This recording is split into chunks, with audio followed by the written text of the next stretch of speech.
Robbie and Purah, both highly beloved characters from the recent installments of the Zelda franchise, one for good reasons and the other not so much. Regardless of the reasons why they are loved, one thing is undisputable, and that's the fact that they're both geniuses. From Purah finding a way to reverse the aging process, essentially cheating death itself, to Robbie being able to create arrows that can erase creatures from existence. These two are just simply in a league of their own when it comes to intelligence and technology. But objectively speaking, whose technology was the most useful to Link throughout his adventures?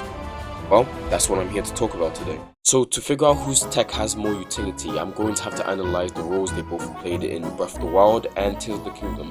But remember, the following will be mainly comprised of my own opinions and personal experiences in both games. Depending on your playing style, your own opinion may vary drastically to mine. If so, please comment down below. In Breath of the Wild, Robbie and Purah have their own respective roles to play. For Purah, it's to upgrade Link's Sheikah Slates and its runes. Robbie, it's to provide Link with some powerful ancient gear and other resources. As for whose technology I find most useful in Breath of the Wild, I'll have to give it to Purah. Now, don't get me wrong, Robbie's gear was top notch. Those ancient arrows have definitely saved me in many situations and allowed me to easily take out bosses that I would have otherwise struggled against. But the reason I picked Purah over him is mainly due to two reasons. The first being the method in which you acquire Robbie's ancient gear. To acquire Robbie's ancient gear, you need to defeat and collect drops from Guardians, and you need a lot of them if you want the full armor set. And the thing about Guardians is, they're difficult at first, but once you get the hang of it, they're pretty easy to take down. What I'm getting at is, the purpose of acquiring ancient gear in the first place in Breath of the Wild is to better handle the hundreds of Guardians scattered across Hyrule. But by the time you have enough loot to craft ancient gears and weapons, you're already skilled enough to easily defeat Guardians without it. So the gears become less necessary than they otherwise would be. Sure, the armor gives good defense, but there are always better and easier alternatives in the game. Also, ancient weapons may do big damage, but they break very easily and lack enchantments when you make them, making them less efficient in both time and cost, since you can just go around and pick a weapon that's stronger and more durable than your average ancient weapons. Although you could argue that the ancient arrows that Robbie provides more than makes up for the shortcomings of the other gear that he gives you, since, it can quickly deal with most bosses and instantly kill practically every mob. But you also have to remember that the things that the arrow kills don't yield any drops, and for fights where drops matters like the Lynels, using the arrows could mean missing out on a lot of loot that you otherwise would have gotten if you had just defeated naturally. And the process of waiting for a blood moon to arrive is just time consuming, and it's just not worth it for like the cheap victory, to be honest, since you can just reset if you die.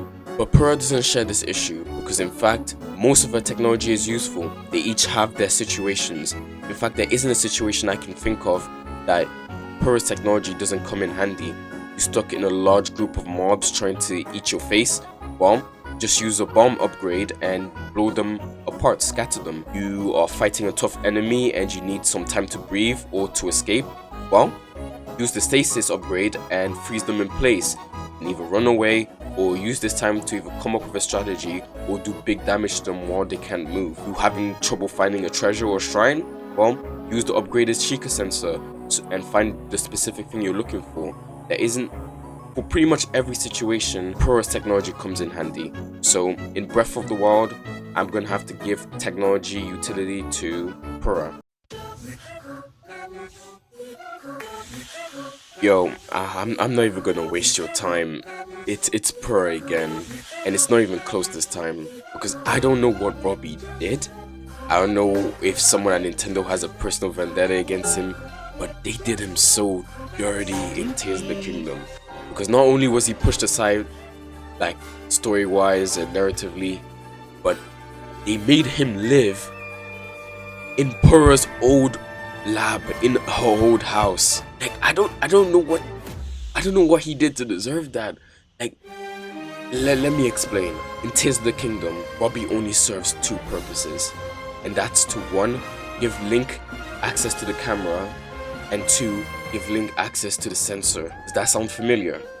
Well, it should, because that's exactly the role Purah played back in Breath of the Wild, except it's missing one key thing: the runes. In this game, as we know, Link has access to his own new set of abilities that come from Hyrule. It's not part of the slate whatsoever. So not only has Robbie been completely sidelined, but he's been given a role that previously belonged to Purah, but not even to the same extent that she was doing it in the first place.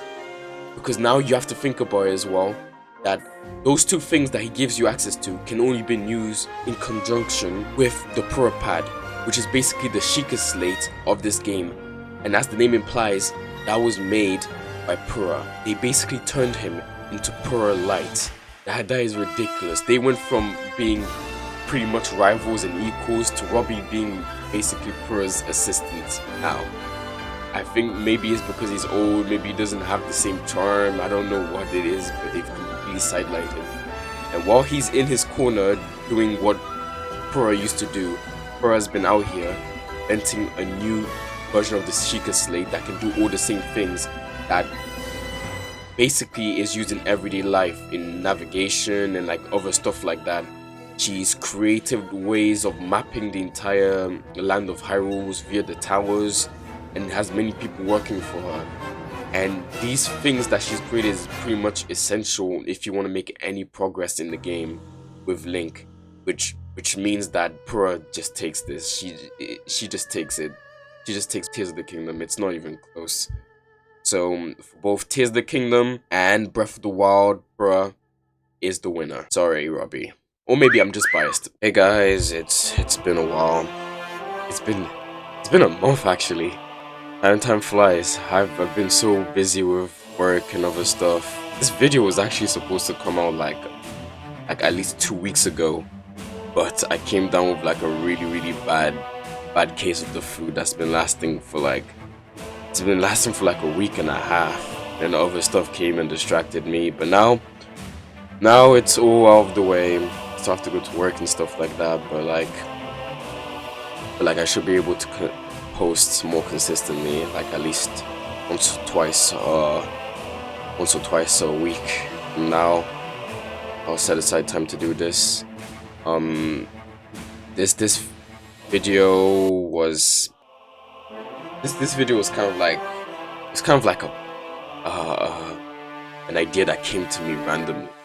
Like I was playing through Breath of the Wild and Tears of the Kingdom again, just to like refresh myself, like trying to come up with like new theories and stuff like that. And then I saw Robbie and Purah. I'm like, yeah, I should try making a video on those too.